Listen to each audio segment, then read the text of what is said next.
Hi friends, good morning. ఈరోజు వచ్చేసి cabbage fry చేస్తున్నా ఫ్రెండ్స్. ఫస్ట్ కడాయి పెట్టుకొని దానికి కొంచెం ఆయిల్ వేసి పోపు దినుసులు వేసుకోండి ఫ్రెండ్స్. ఇది ఫ్రై, ఎక్కువ నూనె కూడా అవసరం లేదు ఫ్రెండ్స్.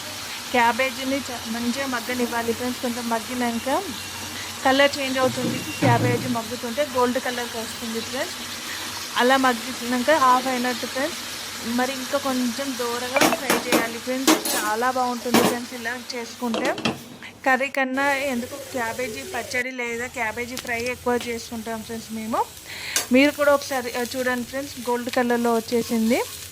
మరి కొంచెం ఒక 5 నిమిషాలు మగ్గనిస్తే కర్రీ కూడా రెడీ అవుతుంది ఫ్రెండ్స్. ఇలా ఒకసారి ట్రై చేయండి. నిజంగా చెప్తున్నాను, చాలా అంటే చాలా బాగుంటుంది కర్రీ.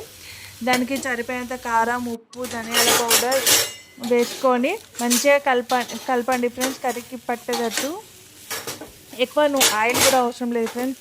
టేస్ట్ అయితే సూపర్ ఉంటుంది ఫ్రెండ్స్. ఇది సాంబార్లోకి నంచుకోవడానికి కానీ, పప్పులకి, ఇంకా ఏదైనా కర్రీలోకి ఇది డిషెస్గా, సైడ్ డిష్గా చాలా బాగుంటుంది ఫ్రెండ్స్.